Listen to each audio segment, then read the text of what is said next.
My name is Ethan, and I grew up in a small village surrounded by endless fields and a tight-knit community.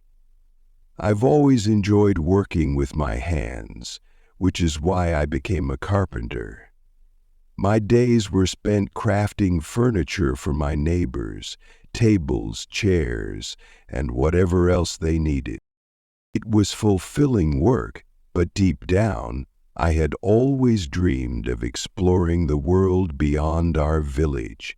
I wanted to experience new places, meet new people, and broaden my horizons.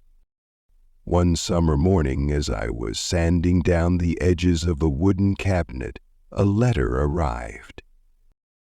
It was from my cousin Sophie, who lived in a vibrant, bustling city. "Ethan," the letter read, "you must visit me. I have something amazing to show you." Sophie and I had been close as kids, but our lives had drifted apart over the years. Her invitation felt like the perfect excuse to reconnect and maybe, just maybe, take a step toward my dream of seeing more of the world. The next week, I packed a small bag with clothes and my trusty tools and caught the bus to the city. The journey was long, and as the green hills gave way to towering buildings and busy streets, I felt a mix of excitement and apprehension. When I arrived, Sophie was waiting for me at the station, her face lighting up when she saw me. "Ethan, it's been ages," she exclaimed, pulling me into a warm hug. "It's so good to see you, Sophie," I replied. "Now, tell me, what's this amazing thing you wanted to show me?" She grinned mischievously. "You'll see.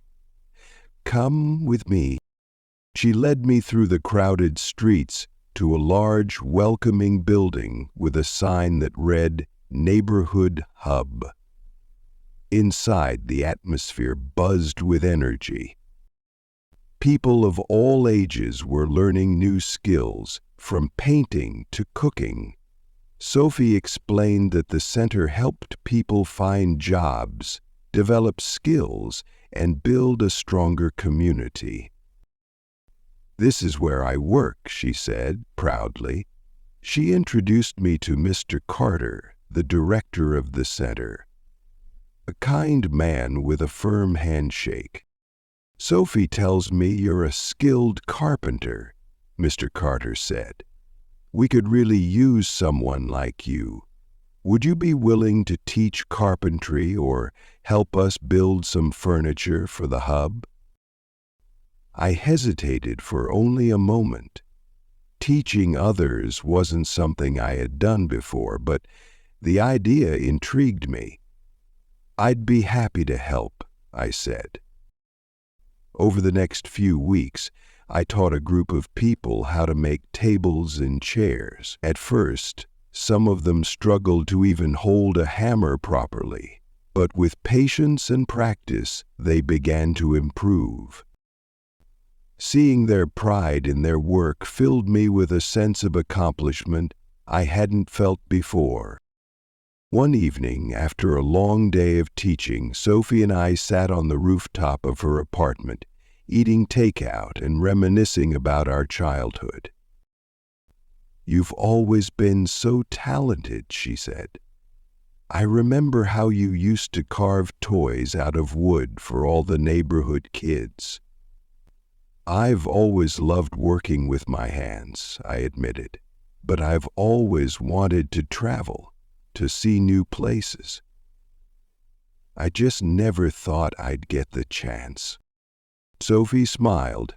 "Ethan, look at what you're doing here. You're making a difference in people's lives. Who knows where this might lead?"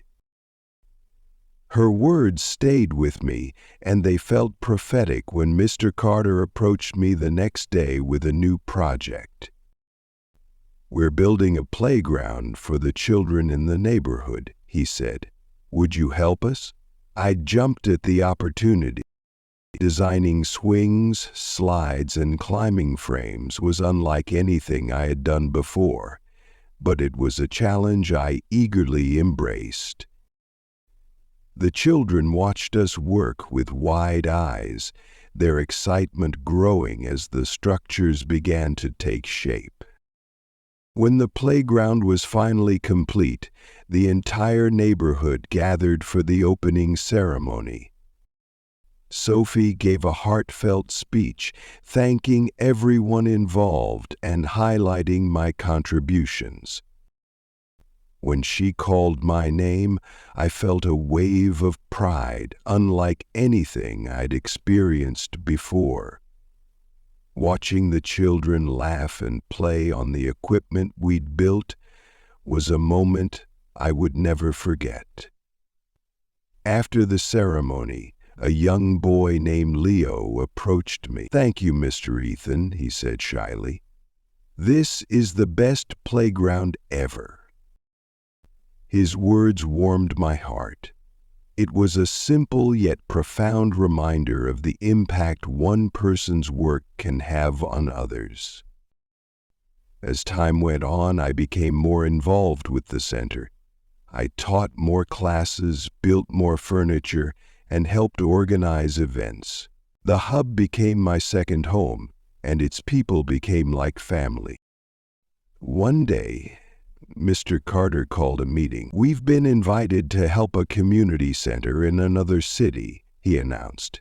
"They need our skills to build their programs and facilities." The idea thrilled me.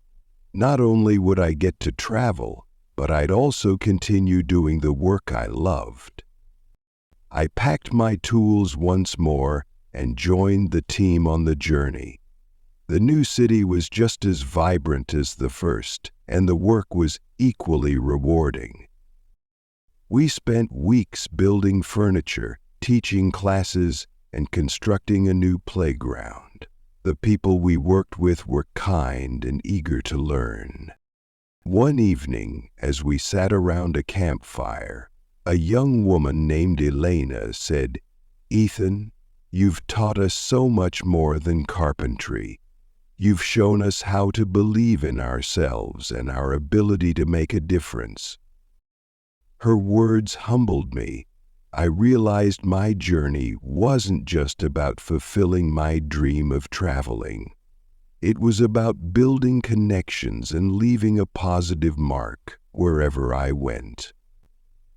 When I returned home, I continued to teach and build, but my life was never the same. I traveled to different cities, helping communities and sharing my skills. Over the years, I became known not just as a carpenter, but as a builder of communities. One day, I received a letter from Leo, the boy who had thanked me at the playground. "Dear Mr. Ethan," it read, "I've become a carpenter, just like you. I'm helping build a new community center in our town. Thank you for inspiring me." As I read his words, I felt a deep sense of fulfillment. My journey of crafting furniture had turned into a journey of crafting lives, and for that, I am forever grateful. If you enjoy the story, please like, subscribe, and share.